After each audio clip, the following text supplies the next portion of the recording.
मैं ऋषिकेश शुक्ल आप सभी का अपने YouTube चैनल पर हार्दिक अभिनंदन करता हूं। आज मैं पुनः हिंदी सेवा में उपस्थित हुआ हूं। आज मैं कक्षा 10 यूपी बोर्ड के विद्यार्थियों के लिए महात्मा सूरदास जी की शेष व्याख्या लेकर के प्रस्तुत हुआ हूं। महात्मा सूरदास जी के पद संख्या 1 से लेकर के पद संख्या 8 तक की संपूर्ण व्याख्या मैंने प्रस्तुत की है। आशा करता हूं कि यह आपके लिए अच्छी होगी, आसान होगी, समझ में आने वाली होगी। अगर यह व्याख्या आपको आसान लगती है, समझ में आती है, तो निश्चित रूप से कमेंट करके मुझे बताएं और अन्य लोगों को भी शेयर करें और सब्सक्राइब करने के लिए कहें। तो आइए चलते हैं महात्मा सूरदास जी के 9वें पद पर। ऊधव जाहि तुम्हें हम जाने, श्याम तुम्हें हाको नहीं पठें, तुम हो बीच भुलाने, ब्रज नारिन सो योग कहत हो बात कहत न लजाने, बड़े लोग न विवेक तुम्हारे ऐसे भय अयाने, हम सो कह लें हम सही के जिय गुण लें सयाने, कहाँ अबला कहाँ दशा दिगंबर मस्ट करो पहचाने, सांच कहो तुमको अपनी सो बूझति बात निदाने, सूर श्याम जब तुम्हें पठें तब न को नहीं मुस्काने। तो ये पद अब किस तरीके से हम इसको बोर्ड परीक्षा में लिखेंगे? तो बोर्ड परीक्षा में सबसे पहले हेडिंग डालते हैं हम लोग संकेत। संकेत में ऊधव जाएं डैश डैश नए को मुस्काने, अर्थात यहाँ से लेकर के यहाँ तक की इसकी व्याख्या यहाँ पर प्रस्तुत की जाएगी। संकेत के बाद रहेगा संदर्भ। संदर्भ का अर्थ होता है परिचय। तो संदर्भ कहाँ से लिया गया है, इसके रचयिता कौन है, और संदर्भ के बाद फिर प्रसंग। प्रसंग का अर्थ होता है इसमें कहा क्या गया है, और उसके बाद फिर व्याख्या, इसकी संपूर्ण लिखित व्याख्या, और फिर काव्यगत सौंदर्य।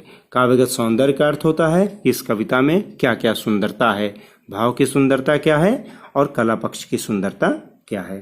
तो आइए देखते हैं क्रम से। सबसे पहले अब देखेंगे इसका संदर्भ। हालांकि इसका संदर्भ मैं पहले भी बता चुका हूं, लेकिन आइए पुनः मैं इसका संदर्भ आपको फिर से बताता हूं कि प्रस्तुत पद्य हमारी पाठ्य पुस्तक हिंदी के पद शीर्षक से लिया गया है। इसके रचयिता भक्ति काल के सगुण काव्य धारा के कृष्णाश्रयी शाखा के प्रतिनिधि कवि वात्सल्य सम्राट महात्मा सूरदास द्वारा रचित सूरसागर से संकलित है। अब हम देखेंगे इसका प्रसंग।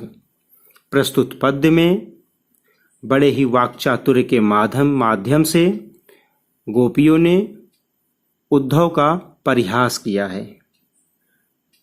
अब शाब्दिक अर्थ पहले देखते हैं, फिर लिखित व्याख्या। तो उद्धव, हे उद्धव जाहूं जाइए, तुम्हें हम जाने हम जान गए हैं।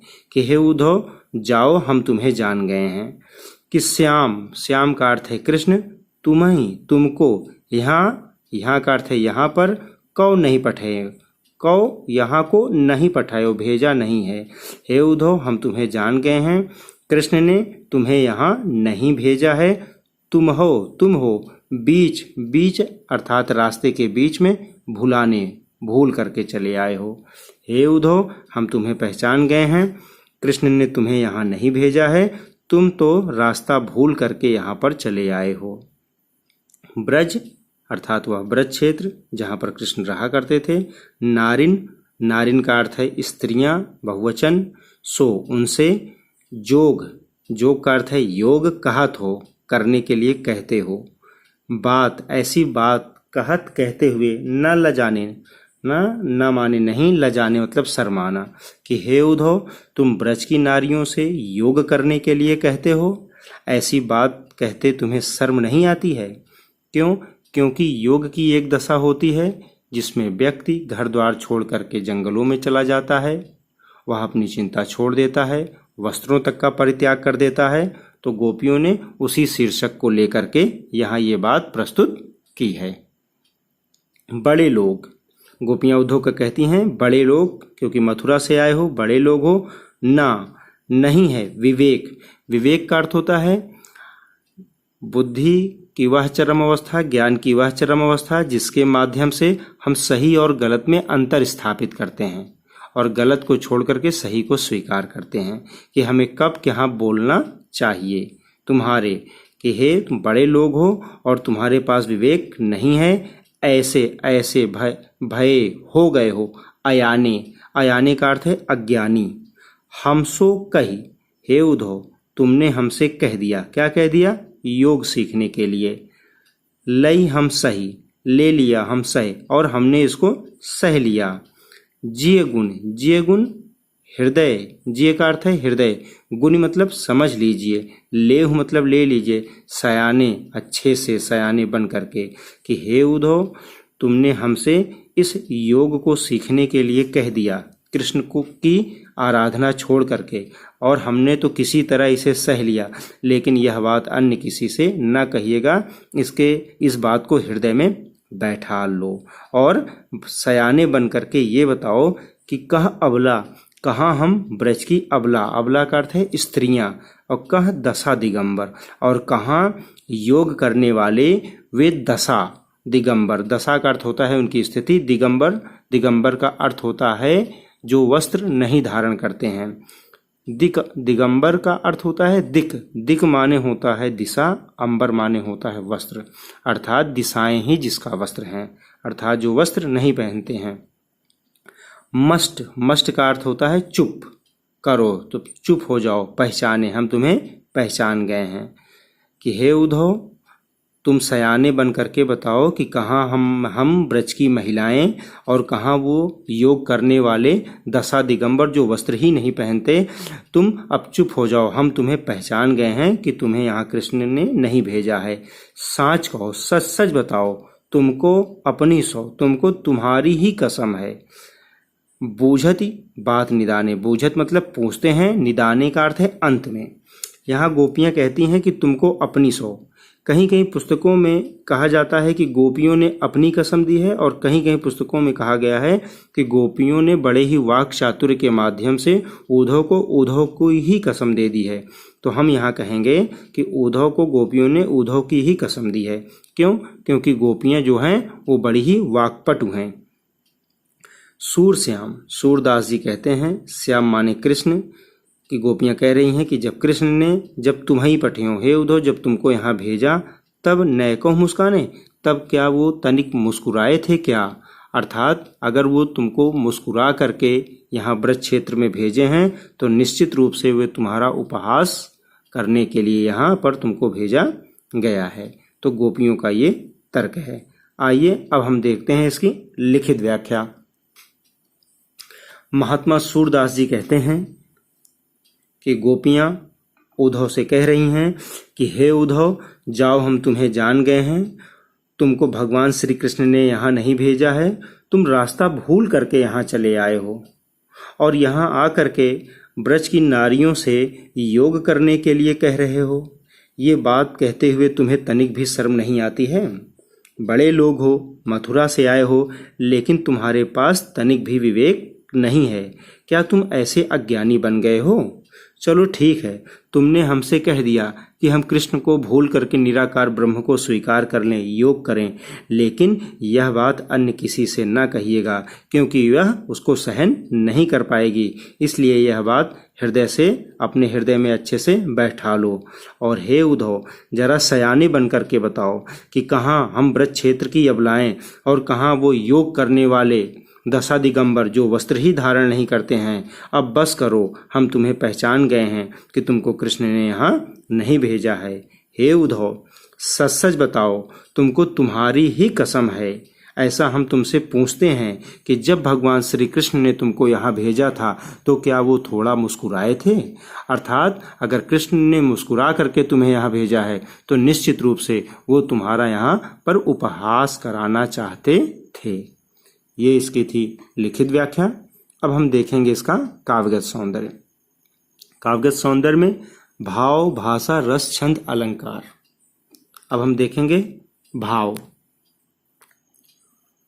गोपियाँ भगवान श्री कृष्ण की एक निष्ठ भक्त हैं, इसलिए वह कृष्ण की भक्ति को स्वीकार करते हुए उद्धव के द्वारा दिए गए निराकार ब्रह्म के संदेश का उपहास करती हैं।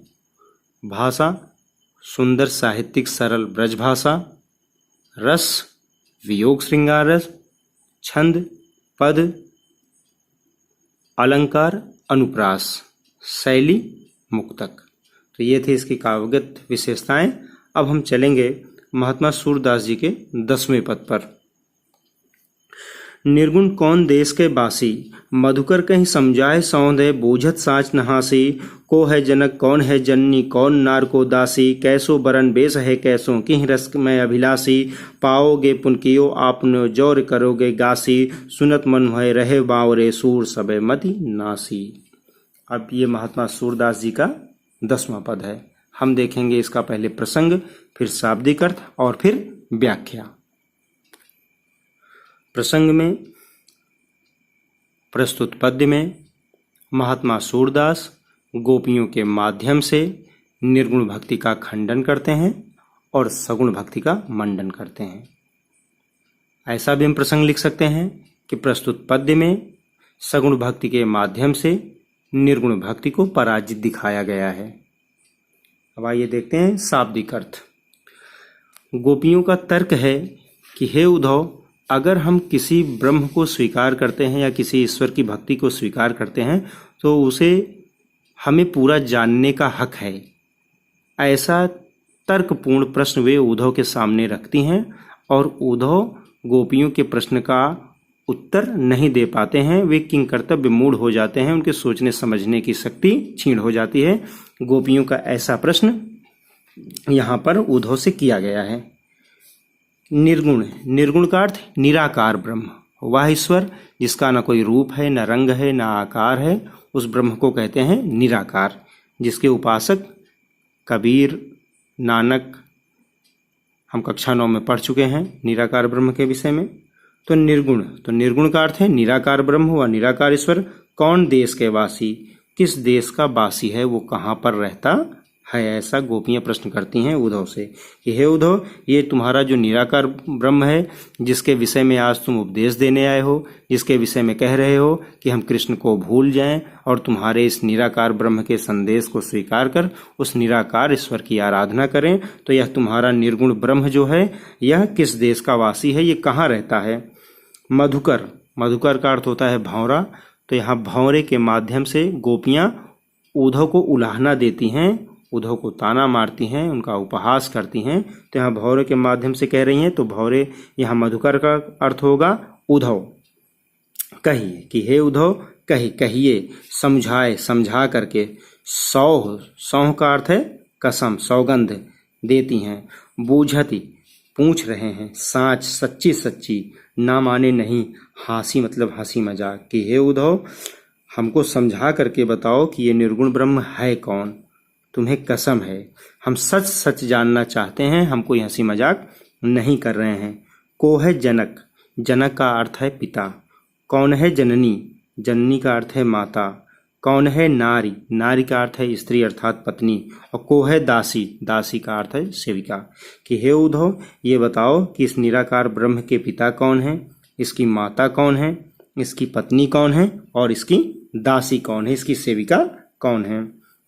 कैसे बरन का अर्थ है रंग, वर्ण, बरन का तत्सम शब्द है वर्ण का अर्थ है रंग। वेश कैसे, इसकी वेशभूषा कैसे है। किह रस का अर्थ है आनंद। तो किस रस के में अभिलाषी, या किस रस की इच्छा करता है, किस आनंद की इच्छा करता है। सब में प्रश्नवाचक निशान लगा हुआ है। यहाँ पर देख रहे हैं 1 2 3। पाओगे मिलेगा। पुनः कियो आपने, अगर आप अपने जैसा करोगे अर्थात कुछ चतुराई दिखाओगे। और जौरे करोगे, और जौ करोगे गासी का अर्थ है छल कपट। अगर इस प्रश्न का उत्तर देने में तुम छल कपट करोगे, झूठ बोलोगे, तो हे उद्धव तुम्हें उसका परिणाम मिलेगा। सुनते ही मौन है, चुप रह जाते हैं। मौन का अर्थ है चुप। रहो बावरे पागलों की तरह। सूरदास जी कहते हैं सब मति माने बुद्धि, नासी मतलब नष्ट हो जाती है उद्धव की। कि जब गोपियों का ऐसा प्रश्न सुनते हैं कि हे उद्धव सच बताना, अगर तनिक भी छल कपट करोगे, कुछ झूठ बोलोगे, तो तुम्हें उसका परिणाम तुरंत मिलेगा। ऐसा तर्क, ऐसा प्रश्न सुनते ही उद्धव जो हैं वे किंकर्तव्य मूढ़ हो जाते हैं। उनकी मति, उनकी बुद्धि जो है वो नष्ट हो जाती है। अब आइए देखते हैं इसकी लिखित व्याख्या।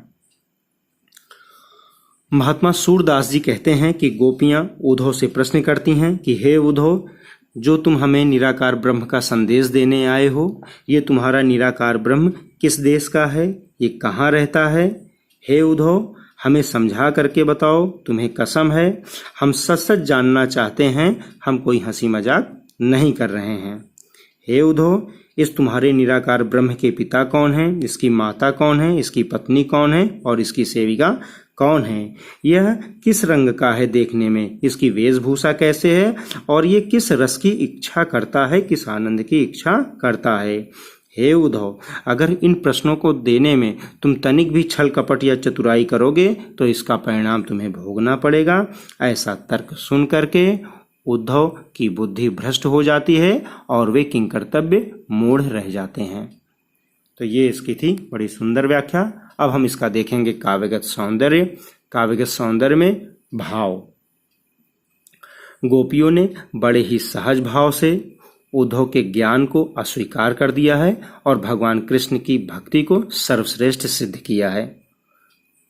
भाषा, सुंदर साहित्यिक ब्रज भाषा। रस, वियोग श्रृंगार रस। छंद, पद। अलंकार, अनुप्रास और अन्योक्ति। अन्योक्ति ये होगा क्योंकि मधुकर के माध्यम से वे उद्धव से कह रही हैं, तो अन्योक्ति अलंकार। तो भाव, भाषा, रस, छंद, अलंकार हमने देखा 9वें पद की व्याख्या और 10वें पद की व्याख्या। अब हम चलेंगे महात्मा सूरदास जी के अंतिम पद 11वें पर। महात्मा सूरदास जी का अंतिम पद। संदेशो देवकी सो कहियो, हौ तो धाय तिहारे सुत की मया करत ही रहियो। जदब टेव तुम जानत उनकी, तौ मोहि कही आवे। प्रात होत मेरे लाल लड़े ते, माखन रोटी भावे। तेल उपटनो और तातो जल, ताही देख भज जाते। जो जी मांगत सोई सोई देती, क्रम क्रम कर कै निहाते।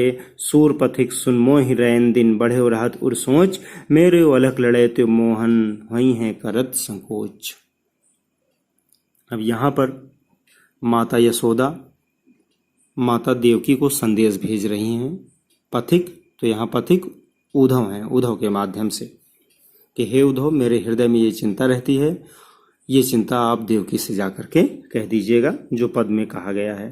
तो आइए देखते हैं इसका शाब्दिक अर्थ फिर लिखित व्याख्या। संदेशो, संदेशो का अर्थ है संदेशा। देवकी से कहियो, देवकी से कहिए, क्योंकि देवकी कृष्ण की वास्तविक माता है और माता यशोदा कृष्ण को पालने वाली माता है। हव, हव का अर्थ है मैं। तो धाय, धाय का अर्थ होता है बच्चों को पालने पोसने वाली। तिहारे मतलब तुम्हारे। सुत का अर्थ होता है पुत्र के, कि हे पथिक, यह संदेशा मेरा जा करके माता देवकी से कह दीजिएगा कि मैं तुम्हारे पुत्र की धाय हूँ, उन्हें पालने पोसने वाली हूँ। माया करत ही रहियो, माया का अर्थ है स्नेह प्रेम, करत करते ही रहियो, लेकिन फिर भी मैं उन्हें याद करती रहती हूँ, मैं उन्हें प्रेम करती रहती हूँ, क्योंकि भगवान श्री कृष्ण जो हैं अब ब्रज को छोड़ करके मथुरा चले गए हैं। यद्यपि, यद्यपि, टेव, टेव का अर्थ है आदत। तुम जानती, तुम जानती हो उनकी, क्योंकि तुम उनकी वास्तविक माता हो।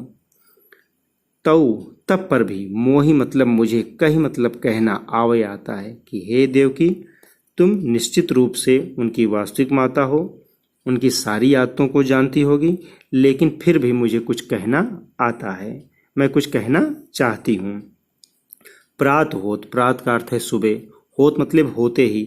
मेरे, मेरे लाल अर्थात मेरे लाल, लड़ैते का अर्थ है लाडले, तो मेरे लाल, मेरे लाल का अर्थ है पुत्र, मेरे पुत्र, लाडले पुत्र कृष्ण को माखन रोटी, मक्खन और रोटी, भावे मतलब अच्छी लगती है। तेल, तेल, उपटनव, उपटन का अर्थ बुकवा, लेकिन हम लोग यहाँ उपटन ही कहेंगे क्योंकि साहित्यिक शब्द लग रहा है। अरु, अरु माने और। तातो, तातो का अर्थ है गर्म, जल माने पानी।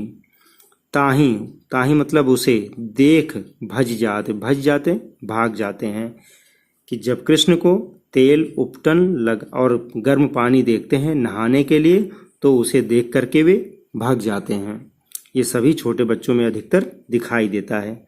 जोई जोई मांगत, जो जो वो मांगते हैं, सोई सोई देती, मैं उन्हें वे देती हूँ बहला फुसला करके, और क्रम क्रम करके, क्रम क्रम से, धीरे धीरे, कर निहात, निहात मतलब नहलाती हूँ। सूरदास जी कहते हैं कि माता यशोदा कह रही हैं कि हे पथिक, हे राहगीर, सुनिए, मोहि मुझे रैन दिन, रैन का अर्थ है रात और दिन का अर्थ है दिन, बढ़ेओ रहता है, बनी रहती है, उर माने हृदय में, सोच माने चिंता, कि हे पथिक, ये जा करके माता देवकी से कह दीजिएगा कि मेरे हृदय में रात दिन ये चिंता बनी रहती है कि मेरे अलक लड़ैते का अर्थ है लाडले, मोहन अर्थात कृष्ण, वहीं है करत संकोच, कि वहाँ कहीं तनिक संकोच तो नहीं कर रहे हैं। तो अब हम देखते हैं इसकी लिखित व्याख्या। महात्मा सूरदास जी कहते हैं कि माता यशोदा पथिक उद्धव के माध्यम से देवकी को संदेश भेजती हैं और कहती हैं कि हे उद्धव, ये जाकर के माता देवकी को संदेश दे दीजिएगा कि मैं तो तुम्हारे पुत्र को पालने वाली हूँ, लेकिन फिर भी मैं उन्हें याद करती रहती हूँ, उन्हें प्रेम करती रहती हूँ। यद्यपि आप उनकी वास्तविक माता हैं, उनकी सारी आदतों को आप जानती होंगी, लेकिन फिर भी मैं आपसे कुछ कहना चाहती हूँ कि सुबह होते ही मेरे लाडले कृष्ण को माखन रोटी बहुत अच्छी लगती है। तेल, उपटन और गर्म जल को देख करके वे भाग जाते हैं, वे नहाते नहीं हैं।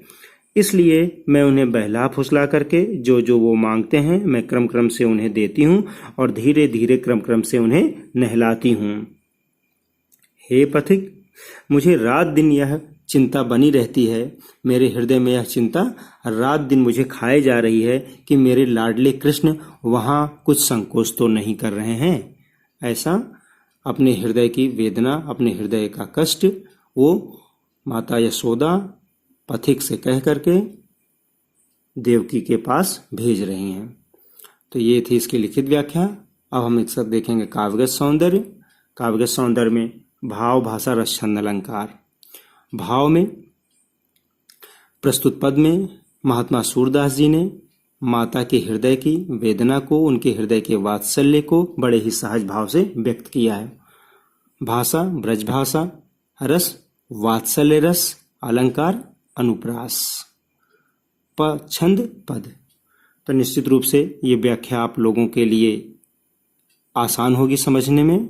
अगर आपको ये व्याख्या आसान लगती है तो कमेंट करके बताएं और अन्य लोगों को भी शेयर करें। धन्यवाद।